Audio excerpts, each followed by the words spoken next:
Hi, hello, and welcome. This is Lou Abbott. I'm the founder of MLMthewholetruth.com and the author of the book and course by the same name, MLM The Whole Truth. And that's available, of course, at my website, MLMthewholetruth.com. I want to welcome you to a continuing discussion of the critical success factors. In my book, I talk about 12 critical success factors that are absolutely necessary. They need to be in place if you want to achieve the greatest kind of income.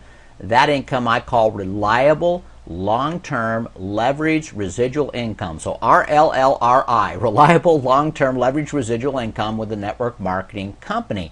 And in this particular discussion, we're going to talk about critical success factor number 7 that deals with competitive pricing. How important that is. So often people forget basic business fundamentals when they start working with a multi-level marketing company.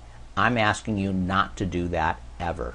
So we're going to talk about competitive pricing, but in the context of that, a very interesting, larger issue emerges, one that's important for everybody, important for our industry as a whole. What's that issue? Well, it's illegal pyramids versus legal distribution. Illegal pyramids versus legal distribution. I want to spend some time on this because there's a lot of misconceptions. There's even business authors out there that think that all network marketing companies are somehow illegal pyramids, or they don't know the difference and can't tell the difference. There's some anti-MLM zealots that write and think that they're experts and they don't know the difference. I want to help clarify for you in your mind in a very simple way with some graphics what's the difference. First of all, I want to show you 2 pyramids, and this will help you clear up this issue. Here's pyramid number 1, all right, and it's got a pyramid originator. It's got some levels in here to it and more levels to it. Here's another pyramid. This is a picture of a typical manufacturing legal distribution method of products. A manufacturer manufactures the products. They sell them out to wholesalers. They pass them on to regional distributors or jobbers. There are retailers out there that put it on. And then, of course, there are customers who buy that product. Now, notice there's nothing wrong with the pyramid shape in and of itself. Most governments are structured in a pyramidal shape. It's a very strong shape in architecture. Nothing wrong with pyramids. They're remarkable entities, right? But there are illegal pyramids, and you certainly don't want to participate in one of those, and you ought to know the difference if you're going to be in network marketing, because many people do not. So let me show you a big difference.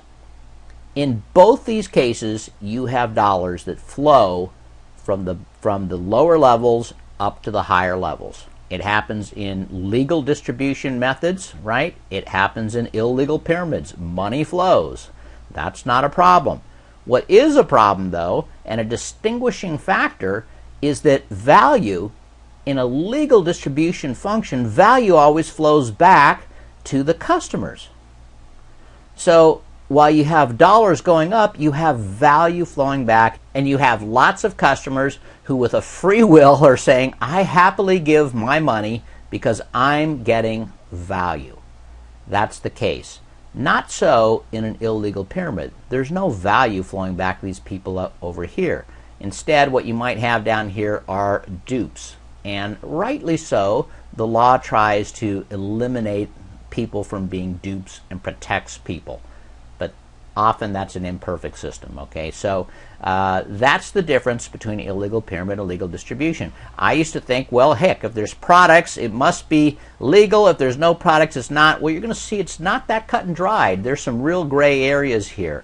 But in the case of a legal distribution or a legal network marketing company, there must be customers. So the first thing you can do if you're looking at a business venture that someone says is a multi-level marketing venture, or they deny it, in either case, the question is, are there some customers? Are there real customers who buy the products or service and even reorder even though they're not part of the comp plan? In other words, it's not an additional motivation. They just think that it's a good value. Good question to ask. What percentage of the sales are to customers? Now, what percent should there be? You know, there isn't a legal definition of that. You know, in many states it's different, but there ought to be a significant percentage of customers who are buying the products even though their main motivation has nothing to do with the compensation plan. If there's not a significant number of customers that are buying the product, the company runs the risk of litigation or being closed down, or perhaps even the principals or the top leaders going to jail.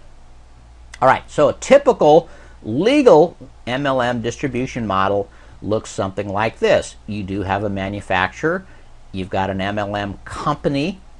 Sometimes it's the same. The company manufactures their products, but more often than not, that's not the case. The MLM company simply works as a sales arm. They have their products manufactured and labeled, private labeled for them, and that's okay. You've got your upper level distributors, you've got your middle level distributors, you have your newest distributors, then underneath it all, you have customers, and of course, that's the critical thing.